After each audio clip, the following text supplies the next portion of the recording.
Hi everyone, today I'm gonna have Jimmy Young, an entrepreneur, and he started as a software engineer in Baidu, then he moved into a sales and marketing director job at ZTE Myanmar, and then he moved to Auckland, New Zealand, found a job at the University of Auckland as a scientific programmer, and now he quit his job and started two startups. One is iCoffee, the other one is Goodies. Really hardworking man and working all his hours on his businesses. And now let's welcome Jimmy Young. Thank you, Janice. Okay, thank you. Thank you. How are you? Hello, I'm good, really good. Great, okay, great. Yeah. I heard that you graduated from one of the top best universities in China, Xi'an Jiaotong University, and then right after that you found a job in Baidu. Tell us a little bit more about that. Yeah, sure. So I was in Xi'an Jiaotong University. Yeah. Study information engineering. Yeah. In the engineering school. And I was scheduled to graduate at 2010. And I got myself a job offer from Baidu at 2009. Before I graduated.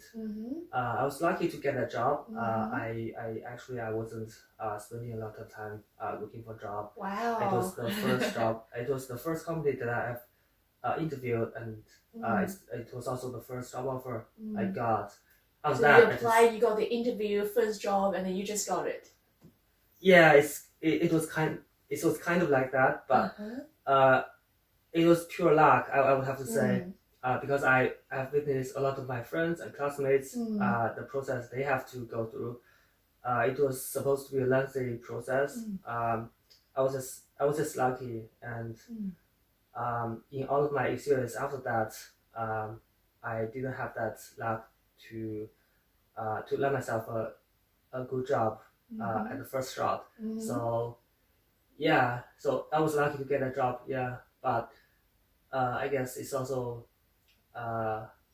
the start of the journey that the fate has for me. Okay, good. Yeah. So from in Baidu as a software engineer, so what did you do? Did you work hard? Like I heard like the Chinese concept 996, where you work 9 hours a day. 9 hours a day? No, from 9 a.m. to 9 p.m. you work six days a week. So did you do that when the internet, I think internet booming stage in China just took off, so everybody was getting piece of pie of the internet, just getting the consumers and building on the search engines, not an engineering major, sorry about that. Yeah, tell us a little bit more about that, like 996. Yeah, sure.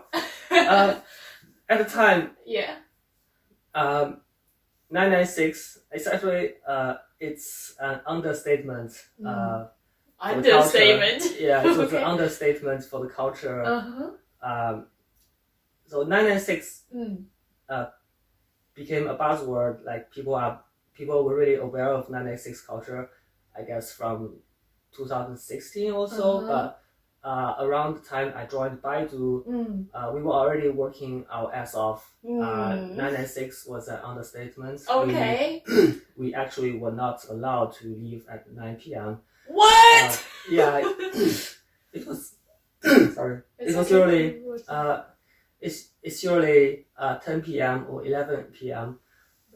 Sometimes I had to stay up until 1 a.m. to finish the job. So it was brutal. So if I had some family issues, if I wanted to sneak out, I had to really be careful, like a thief, right? So I couldn't let myself be noticed by other colleagues or managers. Otherwise, next day the managers would call me to say, "Why did you leave so early? Why did you leave at 9 o'clock? Everybody stayed up until 11. Why did you leave at 9? Okay, so the culture was really, really bad. And then like if you left at 1 a.m. you had to start at 9 a.m. again. So you didn't get enough sleep. So it was just the competitive stage and it was really brutal. Yeah. So how did you get through that? you just like work, and didn't think about it, or you're like complaining? I guess you didn't have time for that. How did you push through? Well, first of all, when you were in that environment, Yeah. You had to do that because everybody else was doing that. Okay. And second of all, it was not just working, but Mm-hmm. you also growing yourself, Mm-hmm. right? Because we were young. I was only like 24 years old, Mm-hmm. 25. So we all had a lot of energies, Mm-hmm. and we didn't have a family. Mm-hmm. So So you say growing yourself mentally, right? Develop like a sense of self-discipline. everything. Mm-hmm. Grow myself skill wise as well as Skills. Yeah. mentally. Like Yeah. um, Mentally. so Baidu was a great starting point because Yeah.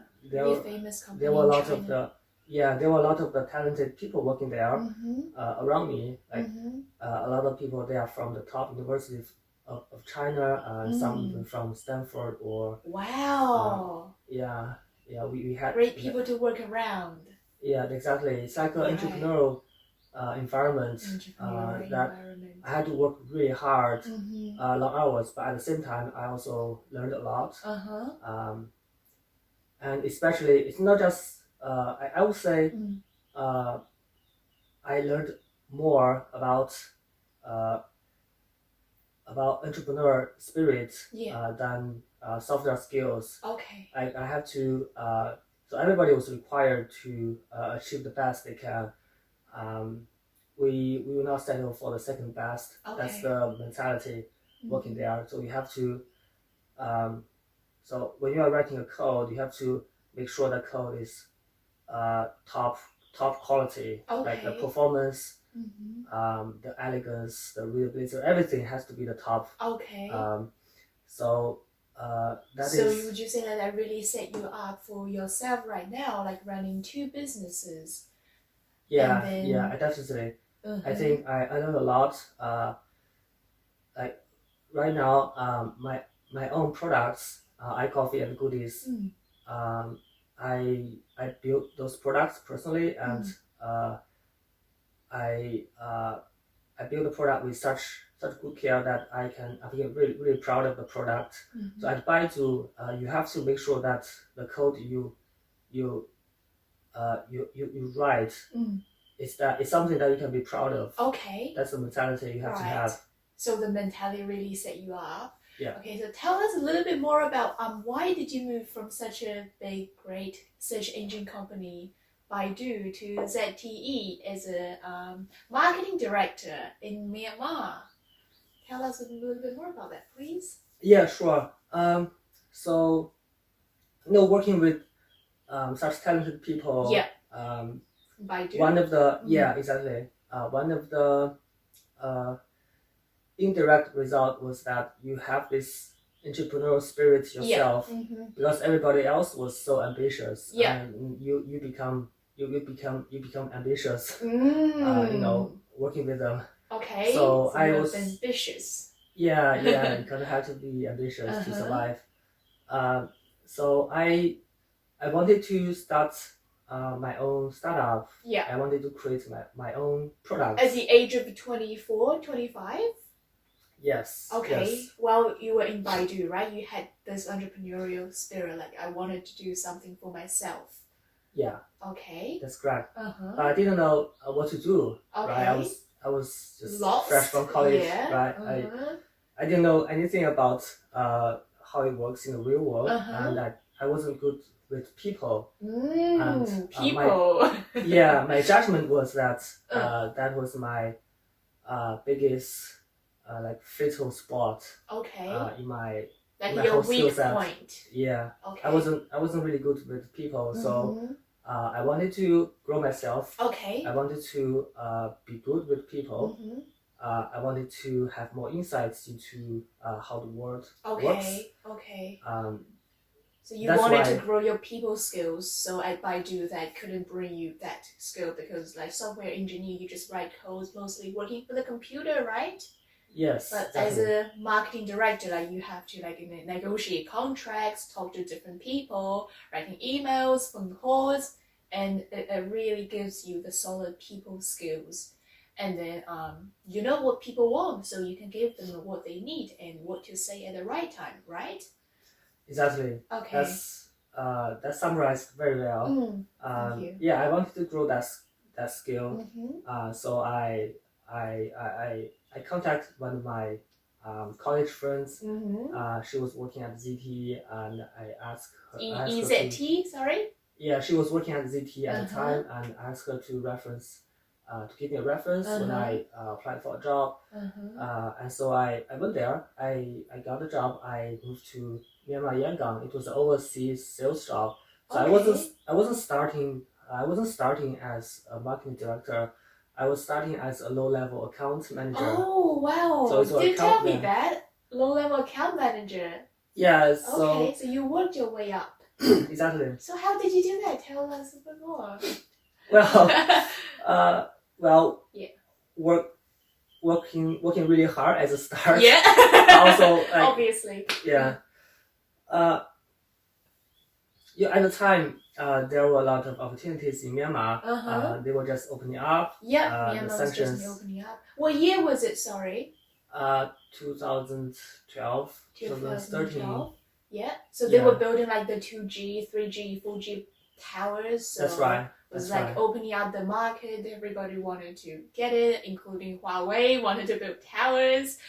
Yeah. I heard a bit more about that. Yeah, you go. Yeah, right. You summarized very well.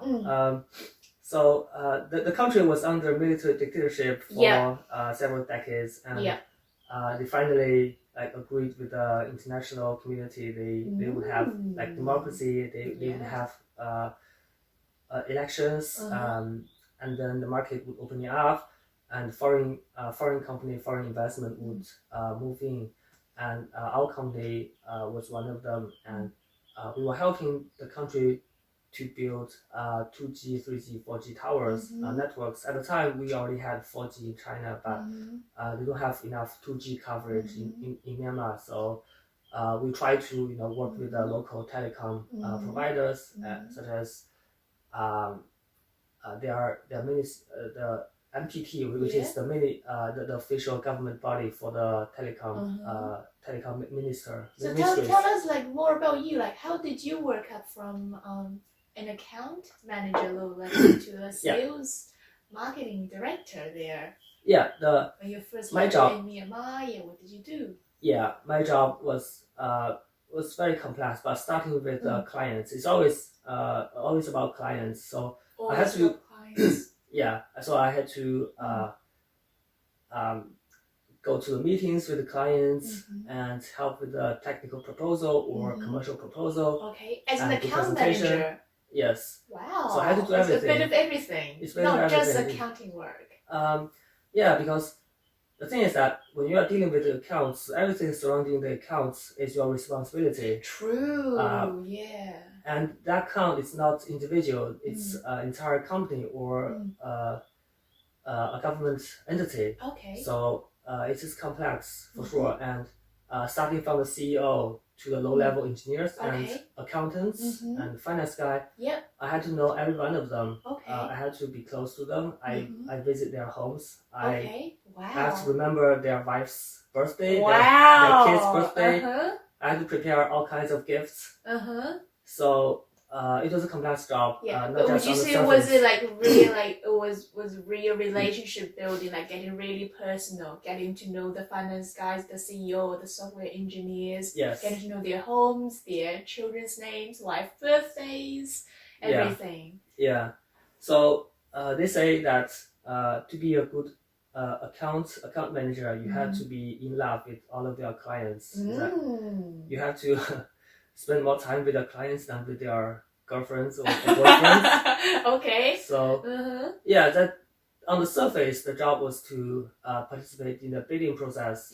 When they have a new project, they will issue a tender request for proposal RFP, and we have to organize our team, technical team, and infrastructure team to summarize our proposal and present to the clients. That's a job on the surface, but you never win a contract with the only like on the surface efforts. You have to go really deep. You have to know every detail of the project. So there are a lot of the on the surface requirement, like maybe one stakeholder wants his own private team to participate in the infrastructure building process.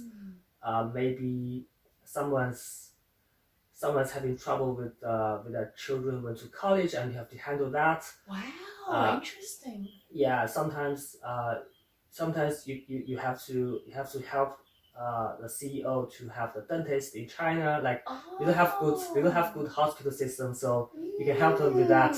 Wow. So when you make all of the stakeholders happy, your proposal is secondary. Like even though you might have the highest price among all the competitors, but you might still win. So that's the thing. Wow. So you're saying that you're making your stakeholders happy, and then your contract becomes secondary because it's about like human to human interaction, right? It's being service of other people. If they need dentists in China, you do that, and if some member like a software engineer, their kids need to go to college, you help with that, and then after that, it's maybe you like kind of exchange help with each other. You help them this, and then they help you to win your contract. So the contract really becomes secondary. So it's about the people, the human relationships and service, and as a result of that, you win your contract. Yeah. It was kind of like that. You have to build a personal relationship with all of the stakeholders, and then winning contract will be something that's after that. Okay. Yeah. So the whole process was pretty black box. Okay. So that's how you do it. Okay. And then we had competitors. The thing is that in order to survive in a sales job, unless you have a monopoly on the market, as long as you have competitors, so you have to win contract. Okay. At all cost. And by all means, that's the mentality to be a good sales in a competitive world. So to win contract at all costs, by all means, right? So my competitor, Huawei. Wow, a huge competitor, Huawei. Yeah. Wait, were you still the account manager at the time, or were you promoted to the marketing director? Well, I was doing account management all the time. No matter the title, it doesn't really matter what title it is. I was doing the same thing. Okay, wow, a real leader. Doesn't matter the title. We're doing the same thing. Okay. Yeah, and the competitors, they were brutal, more brutal than I was. So I would say not only the experience not only gave me soft skills, the people skills, but also gave me the mentality to win. So you have to win. You have to be persistent. Like. I guess it adds up. It adds from your Baidu experience. Like you have to win no matter what, and then like the contract bidding process. Like still you have to win. Like it kind of reinforces your mentality. Like I have to win. I just have to win. I win the contract, and then I write the best code. Right? Did you just always strive the best for yourself and then for your company? Yeah, but yes. But at Baidu, it was not. It was still competitive, but you're competing with your colleagues. Okay. But in ZTE, as a sales, you are competitive because you have to survive. So it's different. So if you lose a contract, you're fired. If you lose a high profile, high value contract, you're fired. That for sure. If you lose a like small value, maybe just a couple of $1 million, a small contract, you may still be okay. But if you lose a large contract, you're fired for sure. So you have to survive. You have to survive by outworking everybody else. So just can you tell us a little bit more on I know the real contract that you've signed, the $30 million? Yeah, it was a it was a It doesn't have to mention the PDIT name.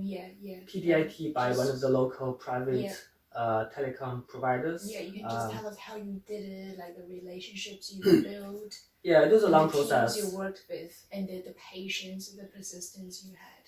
Yeah, it was a long process, for sure, Mm. and it is a complex thing because. You mean signing the contract is a complex thing? Yeah, because it involves too many stakeholders. It's not straightforward at all. Okay. We have the local Burmese people. They are in charge of the local telecom provider, but we have the Japanese investors. Some Japanese people they want to invest in the local telecom market because it is a good business opportunities. Yeah. And they will have a say as well because they have the money. Okay. And so I had to deal with both the Japanese investors as well as local Burmese people. Yeah. They are Wow. They have quite a lot of ego as well. Like who had ego? Both of them. Wow. Both sides.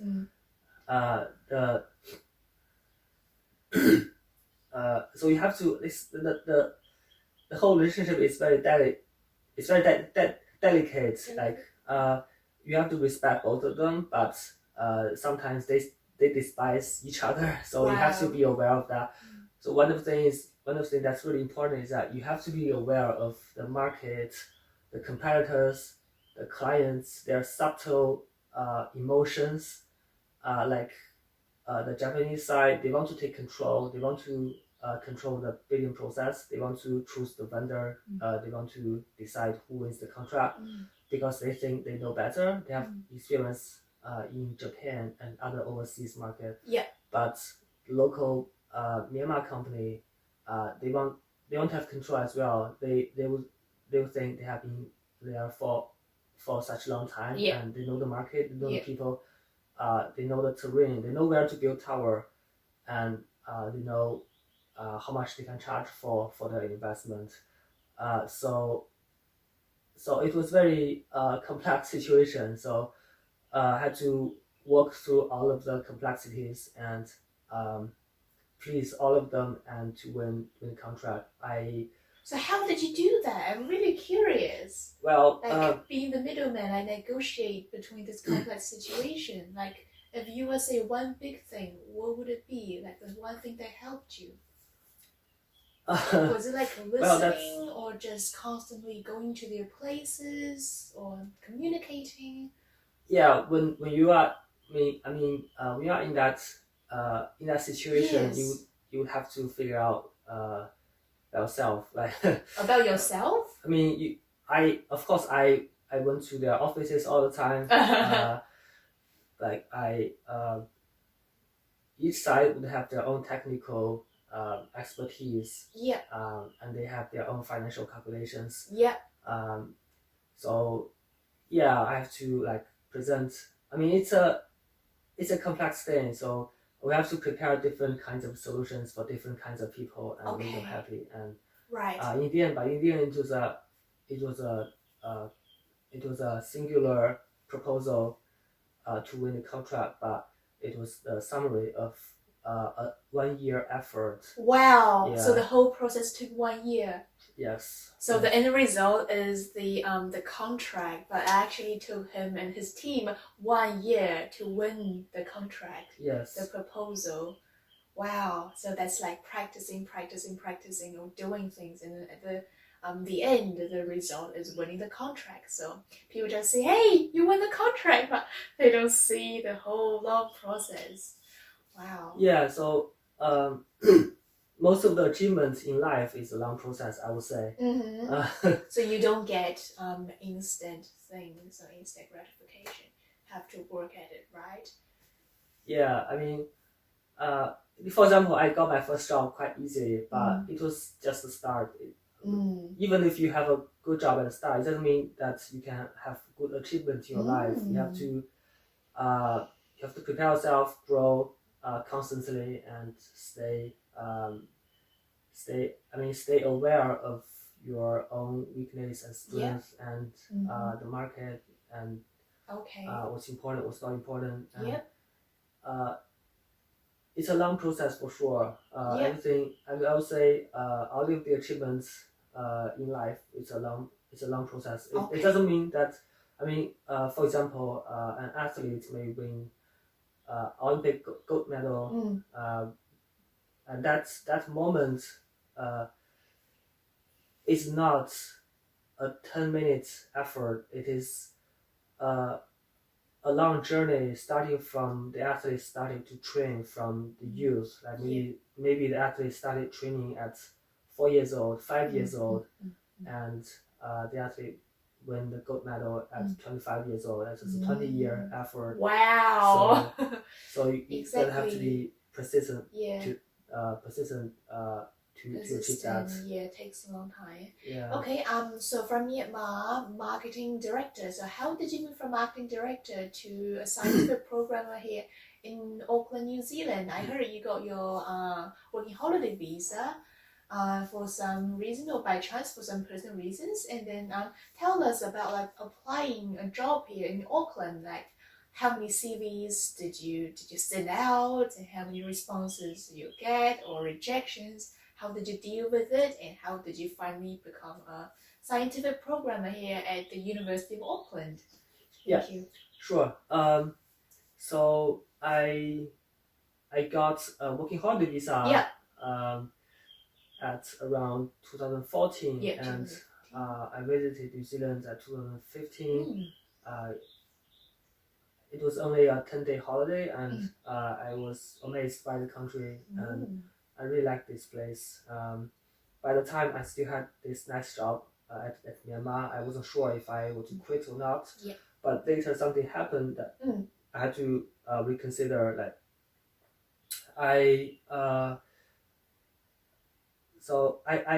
messed up one contract. I lost one contract, and the old manager, the country manager who always trusted me, he was promoted to the headquarters in China, Shenzhen, and then I had a new country manager who didn't know me as well, and because I lost the contract, I wasn't very well regarded in the company. So that's what took you to decide to come to New Zealand and look for a job, right? Yeah, like I said, in the sales world, if you lose a contract, you are nothing. You have to prepare yourself. Yeah. So I quit the job and I moved to New Zealand. And I started looking for a job. Yeah, tell us more about that, please. Did you just send out like 1 or 2 CV and you got hired? Right. Yeah. I wasn't. What was it? 1 or 2 CVs? No, I mean, I wasn't lucky this time, right? Because I didn't know any friend, and I was new to this place. Yeah. Basically had to start from zero. Yeah. So, I heard one of the easiest way to migrate is to work as a software engineer and to have like work to resident kind of situation. Yeah.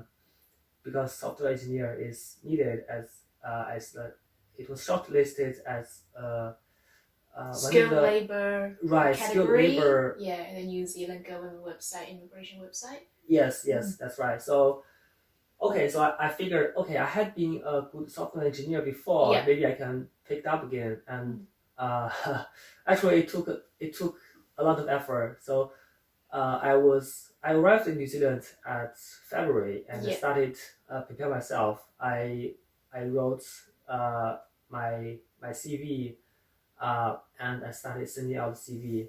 At the same time, I had to remember all the computer stuff because I had been a sales for 4 years. I had completely forgotten how to write code. Okay. So I was sending out CV to different to all kinds of agencies or opportunities at daytime, and I would watch YouTube to learn computer stuff during the night. Right. So daytime you were just sending out CVs, sending out different CVs to different companies. In the evening you were educating yourself on the software kind of things, the technical things, to prepare you for the job in the technical aspect, right? So Yeah. how many CVs did you send out in total? Was it just Uh, like 5 or 6 or 1 or 2? I don't know. No. I sent 150 CVs. 150 CVs That's right. to get a job as a scientific programmer at the University of Auckland. That's so right. Would you say it was the easy process? No, it wasn't. It wasn't. How did you deal with the rejections? Because people really wanted to know about it. Were you crying? No, of course not. What did you do? One of the things that the sales experience prepared for you is that Sales experience. to face rejections, right? Okay. So I wasn't very ashamed or nervous about being rejected. I would just keep going,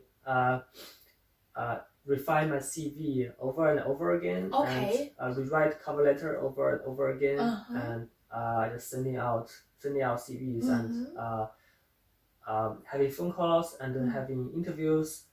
I had a lot of rejections for sure, but most of the time I didn't hear a response. That was the most brutal message, is that you don't have a message at all, right?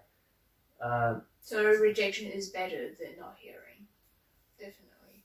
Yeah, of course. Yeah. Definitely, I agree with you. Yeah. Right. Would you say most of the company didn't reply to you, even didn't give you any response? Yeah, most of the time I didn't have a response. But that's okay, it's part of the process. Okay.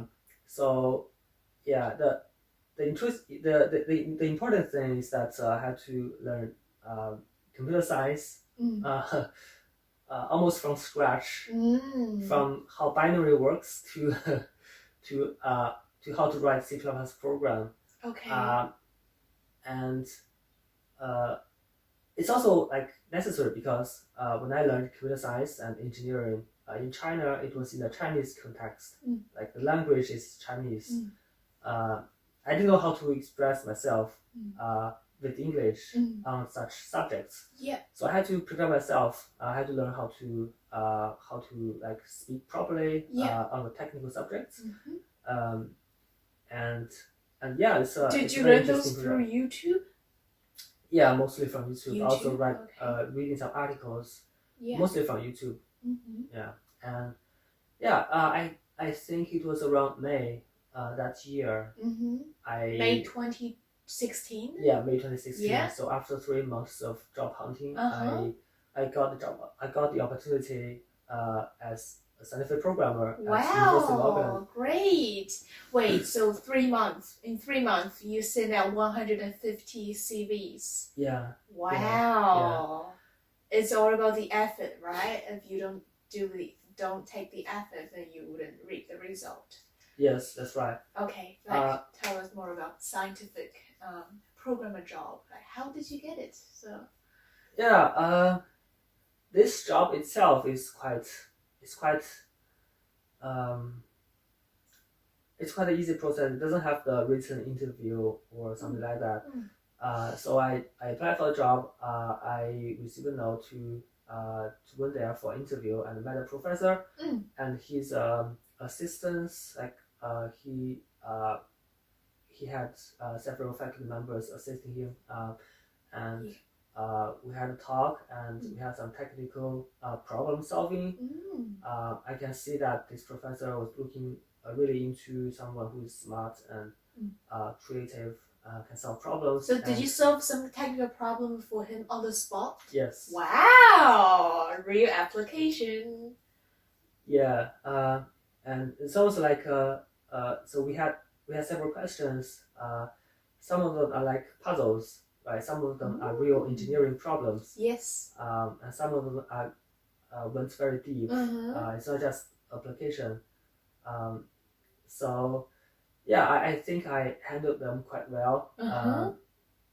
And I was able to communicate with the professor like very straightforward and in a professional way, because I had prepared myself with those language thing. I didn't know how to speak English about technical subject before, but after learning some time. You've been preparing for 3 months in the Yeah. evening on YouTube, just watching. Yes, Yeah, yes, the I was able to language. communicate with him on all of those technical subjects quite well. So I guess the professor was impressed, and then I was hired. Right on spot? Yes. Wow, look at that. Congratulations. So it was a really, I was really lucky about that, for sure. Oh, see, he's calling that lucky after 3 months of sending 150 CVs.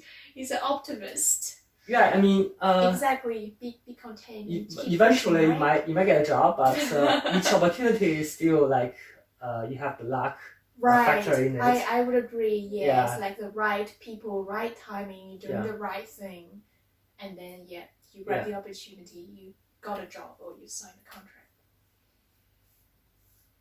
Yeah. Okay. Now from scientific program at the University of Auckland to quitting the job and starting iCoffee and Goodies, becoming the entrepreneur. Like, can you tell us a little bit more about that journey? Yeah. Quitting your job completely, invest money into your own business as Yeah. a founder. Yeah. Sure. The time at University of Auckland was very good actually. I enjoyed working there a lot. I like the professor, I like the teammates. But I was also doing some side projects at my spare time. Working in New Zealand wasn't hard or brutal at all compared to experience in China. You don't have to work overtime. You really don't have to, right? So you would finish work at maybe 5 p.m. or 6 o'clock. Yeah. Even sometimes earlier than that. Compared to 1 a.m. before. Yeah. So you really have a lot of spare time to pursue your own thing. So I guess it fits the country quite well. It's the culture. It's people are chilling, right? Yes. It's really a good place to relax. But I had already grown the habit of doing something. Yeah. I can't just relax. Achievement mindset. I'm not a person to lay down, watch a TV show, and I was thinking about doing something. And I was a coffee addict. But after I arrived at New Zealand, I thought the coffee was so good here that I would visit most of the coffee shops in Auckland CBD. Most of them? Yeah, Did most you of them. do like an exploration or something? Yeah, it's like a coffee Take the tour. best. Wow! I'll visit a lot of People can cafes. do that. Yeah, Great I visit a lot of idea. cafes, and I Were had you a lot of comparing coffee. or something? It was like almost like a tourist thing. Like Okay. if you travel to a new place, you want to enjoy the food and drink there, right? So I was almost like a tourist in Auckland, although I have already got my resident visa. Yeah. But I was still like walking in the street and go to a cafe and ask for coffee, and have a taste of the coffee. And most of the time it was very good coffee. And at the same time, I also had a lot of the coffee loyalty stamp cards. Okay, so those stamp cards, when you get 9, you get your 10th one free, right? Yeah, each shop would have its individual card. Sometimes it's well designed, right? You can have the branding elements in it, but sometimes it's just a piece of paper with some pattern. Yeah. It doesn't look that good. Holes, Right. I got a lot of those in my wallet. Yeah. How many of them do you remember? Was it a thick pack? Yeah, it's almost like this. Oh my gosh! Look at those coffee shops you visited. Yeah, it was crazy. Yeah. I visited so many that I started to feel like this is definitely inconvenient and stupid, to be honest. And I think there must be something better that can improve people like me's life, So I thought about it. I thought that maybe I can create a mobile app to collect those loyalty stamps. That's the initial idea of iCoffee. Yeah. So Now he's talking about his app iCoffee. That's right. That's how he got the idea from his personal experience, and it was inconvenient for him, so he started an app to make it easier for people like him. Yeah, exactly. And I would imagine there are a lot of people who would have the same experience and would use my product to save the loyalty sums. So yeah, I created this app, and the first draft version was released right before COVID hit. So yeah, it was a tricky moment because right when I prepare myself to work on this project, we had lockdowns. We had COVID and we had Wait, lockdowns. one thing I have to ask: Did you go all in? Did you just quit your job and then just start working full time or even more hours on your app on iCoffee? Did you invest in your own capital in it, or did you just do a full-time job and part-time iCoffee, and then you did full-time iCoffee? I was still working full time at the time. Okay. And iCoffee was a side project kind of thing. Side project, yep. Yeah. I invested my own money in it for sure. But it was not a lot of money because I wrote the code myself. I didn't hire a programmer or something like that. And I didn't have a graphic designer at the time because it was just a draft. In technical terms, it's MVP. MVP. Yes, it's minimum viable product. That's right. Exactly. Yeah. So, but COVID hit, and cafes they are all closed, right? They're not having a good time, and people are not going to cafes. They're not going to work, and they're not going to cafes. And most of the people started. I think they started having coffee at home, I guess, because there was a report that instant coffee, the sales of instant coffee skyrocketed, and people just buy instant coffee and have coffee at home. Yep. So, yeah, the timing wasn't great, but still, I figured that eventually this virus would pass and people would go back to their life, and cafe would have customer again. So I was persistent on it. I kept improving my app. It was around April last year. I quit my job working full time on iCoffee. So tell us, what made you to quit your job? Did your app go take off well? You got more users? And then, where did you get the confidence to quit your job? Did you see some real data of people using your app, increasing anything? Right. Or did you get good contracts or partnerships with local cafes? I had some users. I had some customers. At the time of quitting my job, I had probably 10 partners, cafes using the iCoffee. Yep. And I had maybe several hundred users. And from what I have seen, they're happy with the app. So yeah, it was not from thin air that I decided to quit. I did have validation from the users and partners. So yeah, I quit my job and I started to organize a team. I had graphic designer. They're all contractors, by the way. I have people from Egypt. I have people from Philippines. They will help me with the product and with the marketing elements. And it is now what it is after a year of effort. Especially early this year, we had a major overhaul of our branding. We had a new website. We had a smart cup concept that is getting very popular. And what is the smart cup concept? Right. So sustainable is the future, right? Sustainability. Sustainability is the most zero important. waste and the going green and reusable, reduce. Yes. It will be the trend of this decade, I believe, especially in the coffee industry. We are throwing away 300 million takeaway coffee cups each year in New Zealand. It's very wasteful and it's bad for landfill. It has a lot of plastic, even though some may say they are recyclable. Can you just tell us about like your smart cup?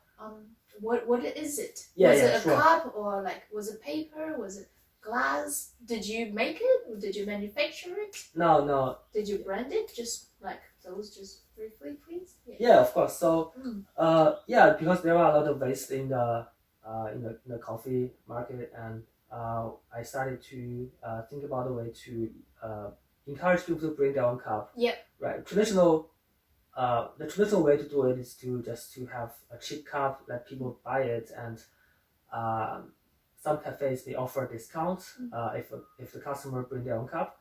But I had something better. I had a chip attached to the bottom of the cup. Yeah, a chip. Did you do the chip? Like, did you develop the chip? I developed the infrastructure and the program in a chip. Okay. I didn't really manufacture the chip. Okay, yeah, that's what I meant. Yes. So the concept was, from what I know, you got a chip on the bottom of the cup that you bought or you manufactured in China, and so you also like had a little machine, right? So that's the iCoffee concept. So when you put the cup there, the chip just reacts to the little machine like the FPOS machine, right? Yes. And then it just automatically gives you points or stamps, so everything's in one app, in your iCoffee app. And then you can pay with it, and you can prepay, and yeah, it just offers you convenience. And then you can go to the partnered coffee shops to get all your loyalty points. Don't have to carry a stack of cards, or you don't even need your money. Just you need an app. Yes, it has all kinds of right? It has all kinds of benefits. The loyalty program, the easier payment process. You can also skip a queue, and you can do prepaid, and you can have a community around it. So community around it. Sorry, I forgot a feature. Like you can like compare probably with other people, like how much paper cups you saved, or the other ones you can compare, like the ranking, like the gold, the silver, and exactly. bronze. So we have that's the leaderboard, right? So leaderboard. We want to encourage people to keep using our keep cups, smart cups, and so we have this instead leaderboard. of paper cups, so we can help the environment to reduce waste. Yes. And then going green, sustainability concept. And just use your own cup after that you wash it, so we don't waste paper cup. We don't have to cut trees, and then reduce waste in the sea as well. Goodies. I'm really interested about his other app. Is called Goodies. Do you want to talk about it? Do you want me to talk about it? Yeah, of course. I really love talk about it. The concept. Well, yes. Goodies was another idea I had when I was working on iCoffee, because of the community. The community concept really attracts me a lot. Yeah. So I had some community features in iCoffee, not only the leaderboard but some others. But in the same time, I think that Goodies, like a product that focuses exclusively on the local community and on the sharing of local information, especially the discount stuff, cheap items or giveaways. Would really benefit people, and so I worked on Goodies recently, and I had. So how does it work? Tell us. Like, for example, if you go to the shop, the avocado is cheap, and you take a photo, you upload it online, right? I'll introduce it. Yeah. Okay, sure. So go for it. Yeah, of course. So so how does it work? Yeah, sure. In a sense, it's kind of similar to Instagram, but it's different that it is a map-based message board. Like map-based message board. Yeah. Right. So you for example, you go to Pack and Save. Yeah. And there is a very cheap grocery items, maybe the milk or beef or like bananas, watermelon, whatever.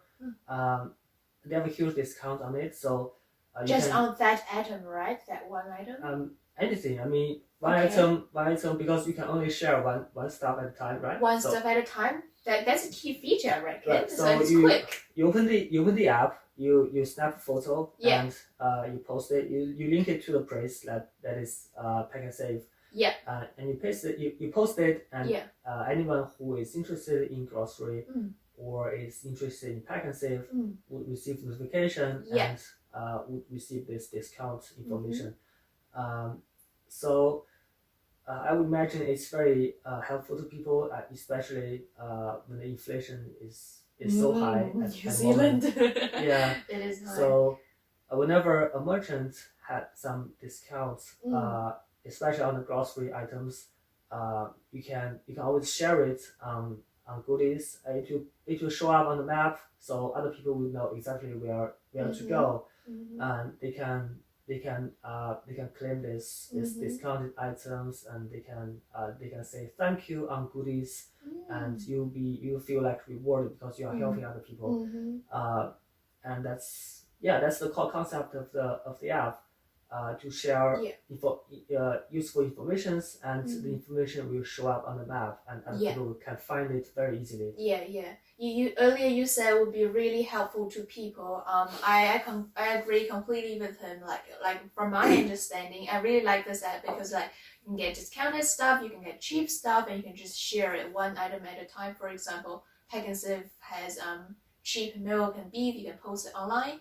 Cheap milk and beef here, like in this area, and then in another area, probably 200 meters away, there's a local dairy shop. It has cheap bananas in it, and then another person can post cheap banana, and then the third person posts cheap watermelon here, the third shop, and then the other person can post discounted avocados there. So people can all post cheap stuff within the local area. So like if you really want to discounted and cheap stuff, you can just go to different shops if you have the time, of course, to get different things. So you get all the bargains, all the deals from different places. How do you know that? Well, people post on goodies, so they're sharing information. And by the way, if you see cheap things yourself, you can also just take a photo real quick, 30 seconds, post it up online. You're helping people, your wider community as well. So everybody gets a bargain, gets a cheap things, getting deals. That's the core concept, and that's what I like about goodies. Am I right? All the features and the things that you can do. I really like that. I'm gonna use it. And I know, like I'm an elderly person. I said this, and she's like, "Well, I wanted to know that she wants to use that as well." Personally, I talked to my mom. My mom's like, "Definitely, I'm gonna use it. I think there's big market for it. I'm definitely gonna link down the link down below. Goodies and iCoffee, guys, try it out. You're gonna get all the cheap deals. I strongly encourage that. Thank you." Thank you. Yeah, it's really encouraging. It will be publicly available very soon in New Zealand. Okay. Do you have the specific date, time, month? Well, really, I would say within next month. Okay. Within next week. Sorry. Next week. So yes. October 2022. Yes. Definitely within next week, I believe. Okay. But it really depends on how Apple review my app. It's currently in the review process. It's under review. Yeah, it's the first version, so it might take a long time. Okay. Yeah. So hopefully it will get out soon. Definitely, yes. Okay, final question, Jimmy. So if people want to reach you, or any investors want to reach you, how can they reach you? Yeah, of course. My email is jimmy@icoffee.app. You can find my contact through our iCoffee website. It's www.icoffee.app. Your Instagram? Yeah, my Instagram is xmanreturn. It is literally xmanreturn. XMANRETURN.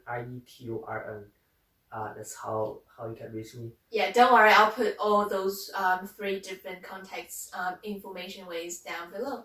Okay. Well, thank you so much, Jimmy, for your time. Thank you, Janice. Thank you.